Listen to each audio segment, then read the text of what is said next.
ओशो, जिनका जन्म चंद्रमोहन जैन के रूप में हुआ था, 11 दिसंबर 1931 को मध्य प्रदेश के एक छोटे से गांव कुचवाड़ा में हुआ था। बचपन से ही ओशो ने समाज के नियमों और धार्मिक रूढ़ियों पर सवाल उठाए। उन्होंने अपना ज्यादातर बचपन अपने दादा दादी के साथ बिताया, जिन्होंने उन्हें काफी आजादी दी। इस परवरिश ने उनकी आजाद सोच और अलग तरीके से सोचने की क्षमता को बढ़ावा दिया। ओशो के बचपन में ही एक दुखद घटना घटी जब उनके प्यारे दादा का निधन हो गया। उनकी बचपन की प्रेमिका शशि की मृत्यु ने जीवन और मृत्यु के बारे में उनके सवालों को और गहरा कर दिया। इन अनुभवों ने उनके मन पर एक गहरी छाप छोड़ी, जिससे उनकी आध्यात्मिक खोज शुरू हुई। एक छात्र के रूप में ओशो हमेशा बागी रहे, अक्सर अपने शिक्षकों और उनके पारंपरिक ज्ञान को चुनौती देते थे। वे अपनी तेज बुद्धि और गहरी दार्शनिक चर्चाओं में शामिल होने की क्षमता के लिए जाने जाते थे। आगे चलकर यही बागीपन आध्यात्मिकता और जीवन के प्रति उनके दृष्टिकोण को परिभाषित करेगा। 21 साल की उम्र में ओशो ने एक गहन आध्यात्मिक जागृति का अनुभव किया, जिसे उन्होंने एनलाइटनमेंट कहा। यह परिवर्तनकारी अनुभव उनकी शिक्षाओं की आधारशिला बना। उन्होंने जबलपुर में सार्वजनिक रूप से बोलना शुरू किया, अपने अलग विचारों और करिश्माई उपस्थिति से लोगों को आकर्षित किया। ओशो की शिक्षाएं पारंपरिक धार्मिक सिद्धांतों से बिल्कुल अलग थीं। उन्होंने स्थापित मानदंडों पर सवाल उठाए, अधिकार को चुनौती दी और अपने अनुयायियों को खुद सोचने के लिए प्रोत्साहित किया। उन्होंने ध्यान को आत्मखोज और इनर पीस के मार्ग के रूप में महत्व दिया। ओशो की सबसे विवादास्पद शिक्षाओं में से एक कामुकता के प्रति उनका खुला दृष्टिकोण था।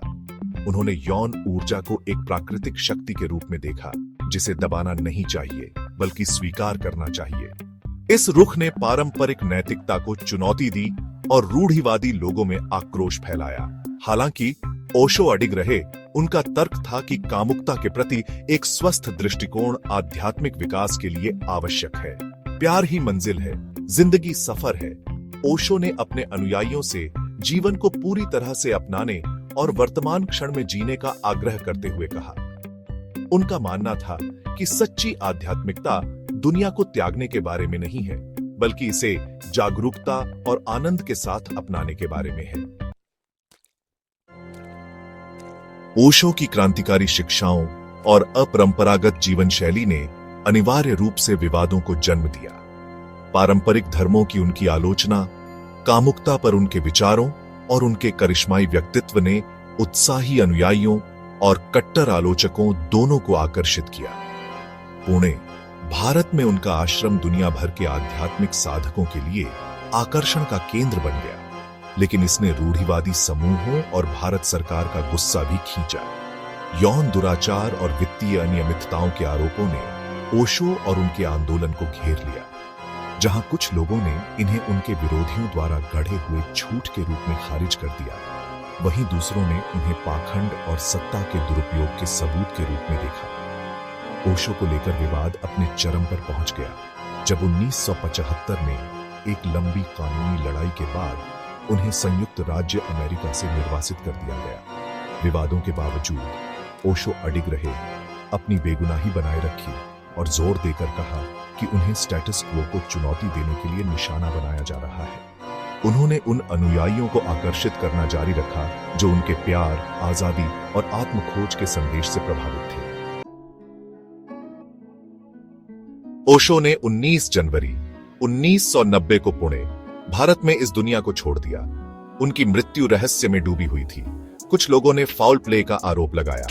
हालांकि ओशो की शिक्षाएं उनके निधन के बाद भी गूंजती रही हैं। आज दुनिया भर में लाखों लोग ओशो की किताबें पढ़ते हैं और उनकी ध्यान तकनीकों का दुनिया भर में विभिन्न रूपों में अभ्यास किया जाता है। उनका प्यार, ध्यान और आत्म जागरूकता का संदेश आध्यात्मिक विकास और व्यक्तिगत परिवर्तन चाहने वाले व्यक्तियों को प्रेरित करता रहता है। ओशो की विरासत जटिल और बहुआयामी बनी हुई है। वे एक आध्यात्मिक नेता थे जिन्होंने परंपराओं को चुनौती दी और विवादों को जन्म दिया। फिर भी उन्होंने आत्मखोज और आंतरिक शांति का मार्ग भी प्रदान किया। कोई उनके तरीकों से सहमत हो या न हो, इस बात से इनकार नहीं किया जा सकता है कि ओशो ने आधुनिक आध्यात्मिकता के परिदृश्य पर एक अमिट छाप छोड़ी।